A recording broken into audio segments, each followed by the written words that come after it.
दोस्तों, ट्रेडिंग एक ऐसा शब्द जो सुनते ही लोगों के मन में या तो अमीरी का ख्वाब जागता है या डर का साया मंडराने लगता है। कोई इसे शॉर्टकट समझता है तो कोई इसे जुए की तरह देखता है। लेकिन हकीकत क्या है? क्या सच में ट्रेडिंग सिर्फ किस्मत का खेल है या इसमें भी कोई विज्ञान, कोई सिस्टम छिपा है? माइक बेलाफियोर की किताब वन गुड ट्रेड इस गलतफहमी को तोड़ती है और ट्रेडिंग को एक प्रोफेशनल स्किल की तरह सामने रखती है। ये किताब हमें बताती है कि सफल ट्रेडिंग का असली मंत्र क्या है, और वो है सिर्फ एक अच्छी ट्रेड करो। हाँ, यही बात इस पूरी किताब का दिल है। बेलाफियोर कहते हैं कि अगर आप हर बार सिर्फ एक सही और डिसिप्लिन वाली ट्रेड पर फोकस करते हैं तो धीरे धीरे आप उन ट्रेडर्स की कतार में आ सकते हैं जो न सिर्फ पैसे कमाते हैं बल्कि मार्केट को समझते भी हैं।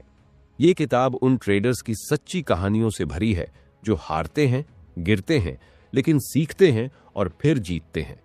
यहां ट्रेडिंग को लॉटरी नहीं बल्कि तैयारी, मानसिक मजबूती और आत्मनियंत्रण का खेल बताया गया है। माइक खुद एक प्रोफेशनल ट्रेडिंग फर्म के को फाउंडर हैं और उन्होंने किताब में अपने अनुभवों के जरिए हमें दिखाया है कि एक सफल ट्रेडर कैसे सोचना चाहिए, कैसे निर्णय लेना चाहिए और हर ट्रेड के बाद खुद को कैसे सुधारते जाना चाहिए। तो अगर आप ट्रेडिंग को सिर्फ पैसा कमाने का जरिया नहीं बल्कि एक कला और एक पेशा बनाना चाहते हैं तो वन गुड ट्रेड आपके लिए सिर्फ एक किताब नहीं, एक गाइड बन सकती है। यही है सफल ट्रेडिंग का असली मंत्र।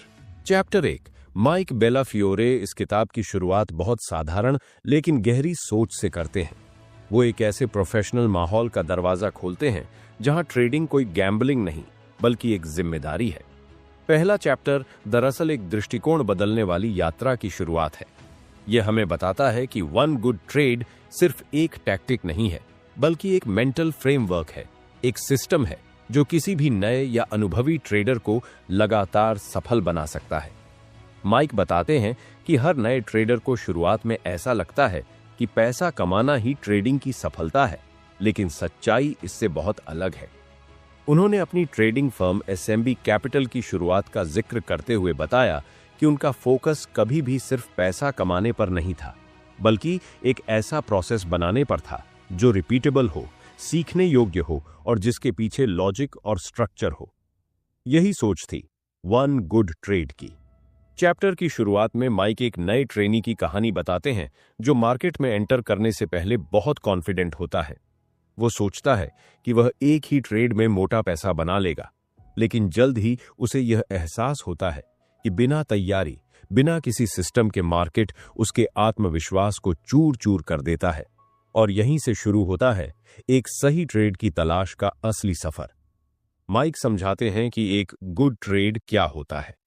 वो ट्रेड जिसमें आपने रिस्क प्री प्लान किया हो, जिसमें आपकी एंट्री और एग्जिट पहले से तय हो, जहां इमोशंस का दखल ना हो और जो आपकी ट्रेडिंग स्ट्रैटेजी के अनुसार हो। उन्होंने इस बात पर जोर दिया कि अच्छा ट्रेड वो नहीं जो पैसा दे, बल्कि वो है जो आपने सही तरीके से प्लान और एग्जीक्यूट किया हो, चाहे उसमें प्रॉफिट हो या लॉस। इस अध्याय में बेलाफियोर एक इंटर्न की सच्ची कहानी भी साझा करते हैं जिसने पहले महीने में बहुत अच्छा परफॉर्म किया, लेकिन जैसे ही उसे कुछ बड़े लॉसेस हुए उसका फोकस बदल गया। अब वो पैसे के पीछे भागने लगा और वन गुड ट्रेड की सोच से दूर होता चला गया। यही वो मोड़ था जहां माइक ने महसूस कराया कि सिर्फ स्किल्स काफी नहीं है, माइंडसेट सबसे ज्यादा जरूरी है। वो कहते हैं कि सफल ट्रेडिंग का असली आधार असफलताओं से सीखना, हर दिन बेहतर बनने की कोशिश करना और हर ट्रेड को एक अवसर की तरह देखना है, न कि सिर्फ पैसा कमाने का मौका। उनके अनुसार हर ट्रेड एक टेस्ट है, ये देखने का कि आप डिसिप्लिन में रह सकते हैं या नहीं। पहला चैप्टर इस सोच के साथ खत्म होता है कि वन गुड ट्रेड कोई मैजिक फॉर्मूला नहीं बल्कि एक आदत है जिसे बार बार दोहराया जाए तब जाकर वो सफल ट्रेडर को जन्म देती है। और अब सवाल ये है, क्या आप खुद से इतना ईमानदार हैं कि नुकसान के बाद भी एक अच्छी ट्रेड की प्रक्रिया पर टिके रह सकें? या आप भी उन लाखों ट्रेडर्स की तरह बन जाएंगे जो सिर्फ पैसा देखकर ट्रेड करते हैं और सब कुछ खो बैठते हैं?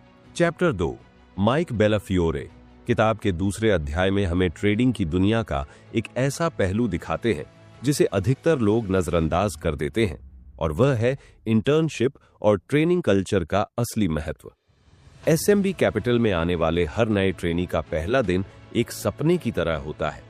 हर कोई सोचता है कि उसे जल्दी ही बड़ी रकम की ट्रेडिंग दी जाएगी, लेकिन जल्द ही वो ये समझ जाते हैं कि यहाँ सिर्फ स्क्रीन पर चार्ट देखना और बटन दबाना ही काम नहीं है। यहाँ असली मेहनत होती है, सोचने की, सीखने की और खुद को सुधारने की। माइक एक बेहद दिलचस्प तरीके से समझाते हैं कि कैसे एक ट्रेनी ट्रेडर की सोच शुरुआत में सिर्फ पैसे पर होती है, लेकिन जैसे जैसे वो एसएमबी के रूटीन और सिस्टम से गुजरता है, उसे यह महसूस होता है कि असली लड़ाई तो खुद के अंदर चल रही होती है। दूसरे अध्याय में माइक बताते हैं कि एक अच्छा ट्रेडर बनने के लिए सबसे पहले आपको खुद को एक स्टूडेंट मानना पड़ेगा और ट्रेडिंग को एक साइंस की तरह पढ़ना पड़ेगा। इस अध्याय में ट्रेडिंग को एक आर्मी की ट्रेनिंग की तरह पेश किया गया है, जहां अनुशासन, दोहराव और मानसिक मजबूती से एक साधारण व्यक्ति को प्रोफेशनल बनाया जाता है। माइक उस सिस्टम को डिटेल में बताते हैं जहां नए ट्रेडर्स को सुबह जल्दी आना होता है, मार्केट से पहले तैयारी करनी होती है, हर स्टॉक की संभावित मूवमेंट्स का प्लान बनाना होता है और फिर पूरे ट्रेडिंग डे के बाद रिव्यू सेशन में अपने फैसलों की समीक्षा करनी होती है। कोई भी फैसला बिना सोच समझ के नहीं लिया जा सकता। सब कुछ रिकॉर्ड होता है, आपकी एंट्री, आपकी एग्जिट, आपकी भावनाएं और आपका लॉजिक। सबसे खास बात इस चैप्टर में यह है कि माइक ने यह बात कही कि सिर्फ स्क्रिप्ट पढ़कर ट्रेडिंग नहीं सीखी जा सकती। उन्होंने कहा कि you can't become a trader by reading about trading, you must live it. यानी ट्रेडिंग को जीना पड़ता है, उस प्रोसेस से बार बार गुजरना होता है जिसमें आप गलती करें, सीखें, फिर कोशिश करें और तब जाकर वो अंदर बैठती है। इस अध्याय में माइक बताते हैं कि कैसे एक लड़का जो शुरू में बहुत ही औसत था, एसएमबी की ट्रेनिंग और सिखाई गई वन गुड ट्रेड की सोच से इतना परिपक्व हो गया कि वह बाद में टीम लीडर बन गया। उसने हर दिन अपने आप से यह पूछा, क्या मैंने आज सीखने की कोशिश की? और हर बार वह अपना ध्यान पैसे से हटाकर उस प्रोसेस पर लगाता गया जिसने उसे प्रोफेशनल बना दिया। यह अध्याय इस बात की सीख देता है कि अगर आप वाकई में एक सफल ट्रेडर बनना चाहते हैं तो सबसे पहले आपको सीखने का जुनून और सही मार्गदर्शन स्वीकार करने की विनम्रता होनी चाहिए। किताब का यह हिस्सा बताता है कि ट्रेडिंग की दुनिया में टिकने के लिए सिर्फ तेज दिमाग नहीं, बल्कि एक विनम्र और लचीला मन चाहिए।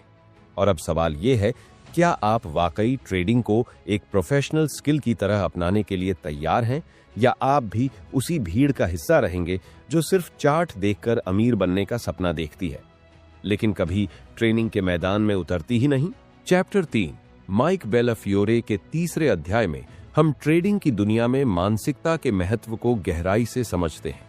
इस अध्याय का फोकस यह है कि सिर्फ तकनीकी ज्ञान और अच्छे सेटअप से ज्यादा जरूरी चीज है आपका मानसिक दृष्टिकोण और इमोशंस को नियंत्रित करने की क्षमता। माइक ये बताते हैं कि एक ट्रेडर की सफलता का बड़ा हिस्सा इस बात में छिपा होता है कि वह अपनी भावनाओं को किस हद तक काबू कर पाता है। मार्केट में उतार चढ़ाव आते हैं, लेकिन क्या आप इन भावनाओं को समझकर, नियंत्रित कर और सही समय पर सही निर्णय ले पाते हैं? यही सवाल इस अध्याय में उठाया गया है। तीसरे अध्याय में माइक ये समझाते हैं कि ट्रेडिंग केवल रणनीति और विश्लेषण का नाम नहीं है, बल्कि यह एक आर्ट है जहां एक ट्रेडर को खुद को हर स्थिति में काबू में रखना होता है। उन्होंने यह स्पष्ट किया कि जिन ट्रेडर्स को सफलता मिलती है वे अक्सर उन छोटे छोटे फैसलों को ठीक से लेते हैं जो उनके इमोशंस से परे होते हैं। वे इमोशंस को एक तरफ रखकर केवल प्लान पर ध्यान देते हैं और उस पर अमल करते हैं। माइक ने इस अध्याय में बहुत दिलचस्प तरीके से बताया कि ट्रेडिंग के दौरान अगर आपकी मानसिकता सही नहीं है तो चाहे आपके पास कितनी भी शानदार रणनीतियां हों, आपको फायदा नहीं होगा। वह बताते हैं कि ट्रेडर्स जो ओवर कॉन्फिडेंट होते हैं वे जल्दी ही गलती कर बैठते हैं। वही लोग जो डरे हुए और अनिश्चित होते हैं वे ट्रेड से दूर भागते रहते हैं। इमोशंस की कैद से बाहर निकलना और प्रोसेस को अपनाना ही असली चुनौती है। इस चैप्टर में माइक ने एक कहानी भी सुनाई जिसमें एक बहुत अच्छा ट्रेनी अपनी पहली बड़ी ट्रेड में भारी मुनाफा कमाता है और फिर अपनी अगली ट्रेड में वही सारी भावनाएं लाकर उसे खो देता है। उसने मार्केट की मूवमेंट्स को सही से एनालाइज किया था, लेकिन उसका इमोशनल डिसीजन उस पर भारी पड़ गया। यही वह समय था जब उसे यह एहसास हुआ कि असली खेल मानसिकता का है, न कि तकनीकी ज्ञान का। माइक ने ट्रेडिंग में एक महत्वपूर्ण बात बताई। अगर आप अपने इमोशंस को खुद से अलग करके एक तटस्थ दृष्टिकोण से ट्रेडिंग करेंगे तो आप अपना प्रोसेस और परिणाम सुधार सकते हैं। वह मानते हैं कि सिर्फ सही सोच से ही एक ट्रेडर अच्छा बन सकता है। सही सोच का मतलब यह है कि ट्रेडर को इस बात का पूरा ज्ञान हो कि कब उसे ट्रेड करना चाहिए और कब नहीं, कब उसे रिस्क लेना चाहिए और कब उसे अपनी गलतियों से सीखना चाहिए। चैप्टर का अंत इस सवाल से किया जाता है कि क्या आप सिर्फ अपने तकनीकी स्किल्स को बेहतर करने पर ध्यान देंगे या आप खुद को एक मजबूत मानसिकता वाले ट्रेडर के रूप में ढालने की कोशिश करेंगे, क्योंकि बिना मजबूत मानसिकता के कोई भी ट्रेडर मार्केट में टिक नहीं सकता। माइक हमें यह समझाने की कोशिश करते हैं कि असली चुनौती तकनीकी ज्ञान नहीं बल्कि खुद की सोच और नियंत्रण है। और अब सवाल यह है, क्या आप अपने इमोशंस को ट्रेडिंग के दौरान पूरी तरह से नियंत्रित कर सकते हैं या आप भी उस जाल में फंसे रहेंगे जहां एक छोटी सी भावना आपकी पूरी ट्रेडिंग की दिशा बदल देगी। चैप्टर 4 माइक बेलाफियोर के चौथे अध्याय में हम एक बेहद महत्वपूर्ण पहलू पर चर्चा करते हैं जो ट्रेडिंग में सफलता पाने के लिए जरूरी है, ट्रेडिंग प्लान और डिसिप्लिन। इस अध्याय का मुख्य संदेश यह है कि एक ट्रेडर का सबसे बड़ा हथियार उसका ट्रेडिंग प्लान होता है और उसी प्लान के अनुसार उसकी ट्रेडिंग की दिशा तय होती है। माइक इस बात पर जोर देते हैं कि बिना एक सशक्त और सटीक ट्रेडिंग प्लान के कोई भी ट्रेडर बाजार में सफलता की उम्मीद नहीं कर सकता। माइक बेलाफियोरे ने इस अध्याय में एक खास उदाहरण दिया जिसमें एक बहुत ही सफल ट्रेडर की कहानी सुनाई। ये ट्रेडर शुरू में अपने ट्रेड्स में बहुत अच्छा कर रहा था, लेकिन धीरे धीरे उसने ट्रेडिंग को बिना किसी स्पष्ट प्लान के करना शुरू कर दिया। इसके परिणाम स्वरूप उसकी सफलता में गिरावट आने लगी। ये कहानी हमें यह सिखाती है कि बिना एक मजबूत ट्रेडिंग प्लान के एक ट्रेडर अपने पूरे ट्रेडिंग करियर को दांव पर लगा सकता है। इस चैप्टर में बेलाफियोर ने हमें यह भी बताया कि एक अच्छा ट्रेडिंग प्लान सिर्फ रणनीतियों और तकनीकी संकेतों पर निर्भर नहीं होता, बल्कि इसमें एक सही मानसिकता और रिकॉर्डेड डेटा का भी महत्वपूर्ण योगदान होता है। वह यह मानते हैं कि हर ट्रेडर को यह समझना चाहिए कि ट्रेडिंग एक गणित है जहां हर निर्णय के साथ एक रिस्क जुड़ा होता है और उस रिस्क को नियंत्रित करने के लिए प्लानिंग जरूरी होती है। चैप्टर में वह यह भी कहते हैं कि किसी भी ट्रेडिंग स्ट्रेटजी का पालन करते हुए अगर आपके पास एक स्पष्ट दिशा नहीं है तो आप जल्द ही इमोशंस के प्रभाव में आकर गलत फैसले लेने लगते हैं। माइक इस बात को स्पष्ट करते हैं कि एक अच्छा ट्रेडर वह नहीं होता जो सबसे बेहतरीन रणनीतियां बनाता है, बल्कि वह होता है जो अपनी रणनीतियों को अनुशासन के साथ लागू करता है। उन्होंने एक और अहम बात पर जोर दिया और वह थी रिकॉर्डिंग और रिव्यू की प्रक्रिया। माइक बताते हैं कि सफल ट्रेडर्स अपने हर ट्रेड का रिकॉर्ड रखते हैं और बाद में उसे रिव्यू करते हैं। वे यह समझने की कोशिश करते हैं कि कौन से फैसले सही थे और कौन से गलत। इसके बिना एक ट्रेडर अपने अनुभवों से नहीं सीख सकता और न ही अपनी गलतियों को सुधार सकता है। यही कारण है कि एक व्यापारिक योजना में लगातार सुधार और समीक्षा की प्रक्रिया का होना जरूरी है। इस अध्याय के अंत में माइक ये सवाल उठाते हैं कि क्या आप सिर्फ ट्रेड्स करने के बजाय एक ट्रेडिंग प्लान के अनुसार काम करेंगे या आप भी अपनी भावनाओं और आकस्मिक सोच के आधार पर फैसला लेंगे जिससे भविष्य में आपको पछताना पड़ सकता है। उन्होंने यह भी कहा कि एक अच्छे ट्रेडिंग प्लान को तैयार करना और उसका पालन करना ही सफलता की कुंजी है। चौथे अध्याय की मुख्य सीख यह है कि एक बिना प्लान के ट्रेडिंग करना सिर्फ मौके की बात हो सकती है, लेकिन एक सशक्त योजना के साथ ट्रेडिंग सफलता की ओर पहला कदम है। और अब सवाल यह है, क्या आप उस ट्रेडिंग प्लान को तैयार कर पाएंगे जो आपकी हर ट्रेडिंग को सही दिशा में ले जाए, या आप भी अपनी भावनाओं और आकस्मिक फैसलों के हवाले से अपने ट्रेडिंग करियर को जोखिम में डाल देंगे। चैप्टर 5 माइक बेलाफियोरे के 5वें अध्याय में हमें ट्रेडिंग के एक और महत्वपूर्ण पहलू से परिचित कराया जाता है जो अक्सर ट्रेडर्स की नजरों से ओझल रह जाता है, जोखिम प्रबंधन। इस अध्याय का संदेश सीधा और स्पष्ट है। बिना जोखिम प्रबंधन के कोई भी सफल ट्रेडर नहीं बन सकता। माइक इस अध्याय में बताते हैं कि कोई भी ट्रेडर चाहे कितना भी कुशल क्यों ना हो, अगर वह अपनी पूंजी को बचाने के लिए जोखिम को नियंत्रित नहीं करता तो वह न केवल अपनी मेहनत की कमाई खो देगा बल्कि अपने भविष्य को भी दांव पर लगाएगा। चैप्टर की शुरुआत में माइक ने यह समझाया कि सफल ट्रेडिंग का पहला और सबसे महत्वपूर्ण कदम है रिस्क का प्रबंधन। वह मानते हैं कि अगर ट्रेडर्स अपने हर ट्रेड पर रिस्क की सीमा तय नहीं करते तो वे जल्द ही इमोशंस के बहकावे में आकर गलत फैसले ले सकते हैं। इस प्रकार एक मजबूत ट्रेडिंग रणनीति वह होती है जो आपको न केवल मुनाफा कमाने में मदद करती है बल्कि आपको नुकसान से भी बचाती है। माइक ने इस बात पर जोर दिया कि जोखिम की सीमा को जानना और उसे स्वीकार करना ही एक ट्रेडर की जिम्मेदारी है।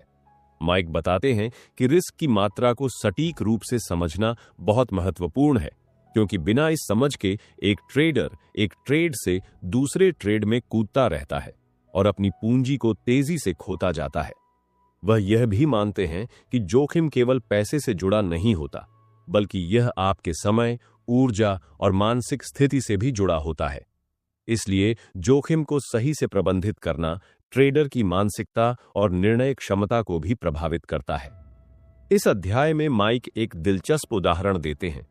एक ट्रेडर जो शुरू में बहुत अच्छे से ट्रेड कर रहा था, लेकिन जैसे ही उसने अपनी जोखिम सीमा से बाहर जाकर बड़ी रकम लगाने की कोशिश की, उसका सारा ध्यान मुनाफे पर केंद्रित हो गया और वह अचानक अपने ट्रेड को नियंत्रित नहीं कर सका। इसके परिणाम स्वरूप वह नुकसान में फंस गया। माइक ये बताते हैं कि एक अच्छा ट्रेडर वही है जो जोखिम को समझकर बिना घबराए सटीक फैसले लेता है। यही कारण है कि एक ट्रेडिंग योजना में जोखिम प्रबंधन को हमेशा प्राथमिकता दी जानी चाहिए। इस चैप्टर में माइक यह भी बताते हैं कि सफल ट्रेडर्स का एक और खास गुण यह होता है कि वे अपने नुकसान को स्वीकार करते हैं और उसे जल्दी से मानसिक रूप से समझ लेते हैं। वह इस बात पर जोर देते हैं कि जो लोग नुकसान से डरते हैं वे कभी भी मार्केट की सच्चाई को नहीं समझ पाते। एक सफल ट्रेडर वही है जो अपनी हार से सीखता है और हर ट्रेड के बाद अपने फैसलों का विश्लेषण करता है। माइक के अनुसार जोखिम प्रबंधन का मतलब यह नहीं कि आप हर ट्रेड को सुरक्षित बनाएं, बल्कि इसका मतलब यह है कि आप अपने जोखिम को सीमित रखें और अपनी मेहनत की कमाई को हमेशा बचा कर रखें। यह मानसिकता आपको लंबे समय तक टिके रहने में मदद करती है और आपको लगातार प्रॉफिट की ओर मार्गदर्शन करती है।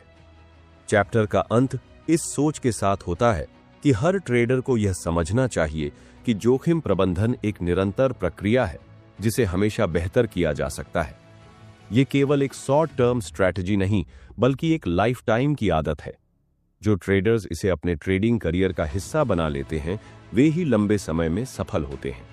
और अब सवाल यह है, क्या आप अपने ट्रेडिंग करियर में जोखिम को समझने और सही तरीके से प्रबंधित करने के लिए तैयार हैं, या आप भी उस गलती का हिस्सा बनेंगे जहां जोखिम का सही मूल्यांकन न कर पाने के कारण आप अपनी पूरी पूंजी खो देंगे।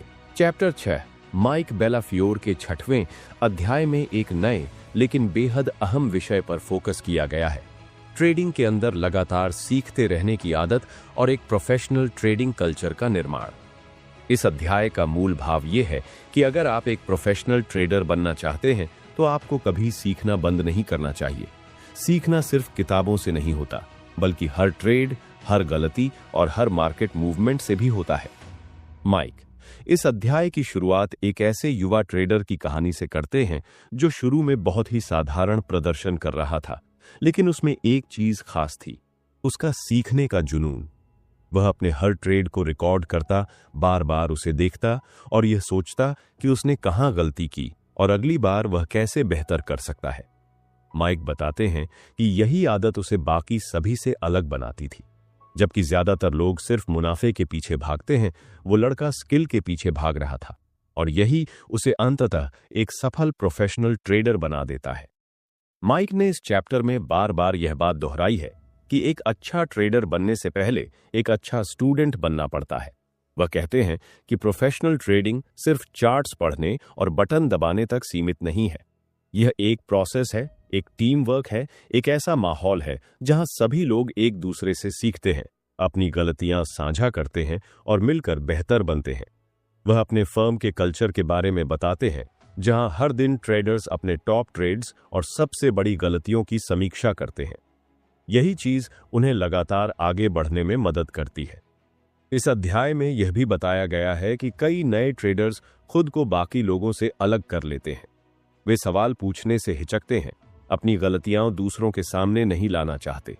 लेकिन माइक कहते हैं कि जब तक आप सच्चाई का सामना नहीं करेंगे तब तक आप आगे नहीं बढ़ सकते।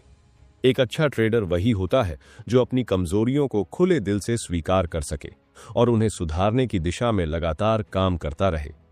माइक ने यह भी बताया कि प्रोफेशनल ट्रेडिंग में इंस्पेक्शन और रिफ्लेक्शन कितने जरूरी हैं। हर दिन के अंत में आपको खुद से यह पूछना चाहिए कि आपने क्या सीखा, आपने क्या गंवाया और कल आप कैसे बेहतर बन सकते हैं। अगर आप सिर्फ मुनाफे को मापदंड बनाएंगे तो आप बहुत पीछे रह जाएंगे, लेकिन अगर आप सीखने की तीव्रता को पैमाना बनाएंगे तो आपकी ग्रोथ असंभव नहीं रहेगी। इस चैप्टर में सबसे ज्यादा जोर इस बात पर दिया गया है कि ट्रेडिंग कोई अकेले चलने वाला रास्ता नहीं है, बल्कि यह एक ऐसी यात्रा है जहां आपको सही वातावरण, सही लोग और सही सोच की जरूरत होती है, और यही सोच प्रोफेशनल कल्चर को जन्म देती है। माइक कहते हैं कि जिस दिन आप यह मान लेते हैं कि आपके पास सब कुछ सीखने को नहीं बचा, उसी दिन आपकी गिरावट शुरू हो जाती है। इस अध्याय का सबसे बड़ा संदेश यह है कि आप जितना ज्यादा खुद में निवेश करेंगे उतना ही ज्यादा आप बाजार से निकाल पाएंगे। ज्ञान, अनुशासन और सीखने की भूख, यही 3 स्तंभ हैं जो एक प्रोफेशनल ट्रेडर को खड़ा करते हैं। और अब सवाल यह है, क्या आप अपनी गलतियों से भागेंगे या उन्हें अपनाकर खुद को उस स्तर तक ले जाएंगे जहां प्रोफेशनल ट्रेडर रोज खड़े होते हैं, लगातार सीखते हुए, बेहतर बनते हुए और हर दिन खुद को फिर से गढ़ते हुए। चैप्टर 7 माइक बेलाफियोरे की किताब वन गुड ट्रेड का 7वां और अंतिम अध्याय न केवल ट्रेडिंग का सार देता है, बल्कि जीवन को देखने का नजरिया भी बदल देता है। इस अध्याय में माइक हमें यह समझाते हैं कि प्रोफेशनल ट्रेडर बनना केवल ट्रेडिंग स्किल्स की बात नहीं है, बल्कि यह एक पूरे माइंडसेट, लाइफस्टाइल और आत्म अनुशासन का नाम है। उन्होंने इस अध्याय में अपनी वर्षों की मेहनत, अनुभव और उन ट्रेडर्स की कहानियां साझा की जो असफलता से उठकर शिखर तक पहुंचे। माइक बताते हैं कि एक सच्चा प्रोफेशनल ट्रेडर बनने के लिए सबसे पहले आपको खुद से ईमानदारी करनी होती है। मार्केट कभी झूठ नहीं बोलता, लेकिन इंसान खुद से बहुत बार झूठ बोलता है, जैसे कि मैंने सही ट्रेड लिया या यह सिर्फ मार्केट की गलती थी। पर सच यह है कि हर एक गलत निर्णय के पीछे हमारी अधूरी तैयारी, जल्दबाजी या फिर लालच छिपा होता है। इस अध्याय में माइक यही सिखाते हैं कि आपको रोज खुद से सवाल करना होगा, खुद को परखना होगा और अपनी सबसे बड़ी कमजोरी को स्वीकार करना होगा। वह यह भी समझाते हैं कि एक सफल ट्रेडिंग करियर सिर्फ एक बड़ी जीत पर नहीं टिका होता, बल्कि हर एक अच्छी ट्रेड पर टिका होता है। वही वन गुड ट्रेड जिसे किताब का टाइटल बनाया गया है। माइक कहते हैं कि अगर आप रोज एक अच्छा ट्रेड करने का लक्ष्य लेकर चलें तो समय के साथ आपका विकास और मुनाफा खुद ब खुद बढ़ता जाएगा। यह छोटा सा सिद्धांत जीवन के हर क्षेत्र में लागू होता है। रोज एक अच्छा निर्णय, एक अच्छी आदत, एक बेहतर विकल्प आपको असाधारण बना देता है। इस अध्याय में माइक ने उन ट्रेडर्स के बारे में भी बात की जो शुरू में बहुत संघर्ष करते थे, बार बार हारते थे, लेकिन उन्होंने हार नहीं मानी। वे लगातार सीखते रहे, खुद को हर दिन बेहतर बनाते रहे और अंत में उन्होंने वही ट्रेडिंग फर्म ज्वाइन की जहां वे पहले रिजेक्ट हो चुके थे। यह सब सिर्फ इसीलिए संभव हुआ क्योंकि उन्होंने हर दिन एक बेहतर निर्णय लेने का प्रण लिया था। माइक अंत में एक बेहद गहरी बात कहते हैं, ट्रेडिंग जीवन का आईना है। जैसे आप ट्रेड करते हैं वैसे ही आप जीवन जीते हैं। अगर आप ट्रेडिंग में अनुशासन रखते हैं तो आप जीवन में भी संतुलित होंगे। अगर आप ट्रेडिंग में ईमानदार हैं तो आप रिश्तों में भी सच्चे होंगे। और अगर आप ट्रेडिंग में सीखने को तैयार हैं तो आप जीवन में भी हर दिन कुछ नया सीखेंगे। अब जब आप इस किताब के अंत तक पहुंच चुके हैं तो सिर्फ एक सवाल नहीं, बल्कि कुछ सुझाव भी जरूरी है ताकि यह ज्ञान केवल पन्नों तक सीमित न रहे। क्या आप अपने जीवन में हर दिन सिर्फ एक अच्छा निर्णय लेने के लिए तैयार हैं? क्या आप अपने अंदर की उन कमजोरियों से लड़ना शुरू करेंगे जो अब तक आपके रास्ते में रुकावट बनी रहीं? क्या आप हर सुबह यह सोचकर उठेंगे कि आज बस एक सही कदम, एक सही आदत, एक सही ट्रेड मुझे उस मुकाम तक ले जा सकती है जहां मैं पहुंचना चाहता हूं? यदि हां, तो आप न केवल एक बेहतर ट्रेडर बल्कि एक बेहतर इंसान बनने की दिशा में चल पड़े हैं। यही इस किताब की सबसे बड़ी सीख है, सिर्फ एक अच्छा ट्रेड रोज। और आखिरी में, क्या आप कल सुबह उठकर खुद से वादा करेंगे, आज सिर्फ एक अच्छा निर्णय, क्योंकि वही निर्णय, वही एक कदम आपकी पूरी जिंदगी बदल सकता है।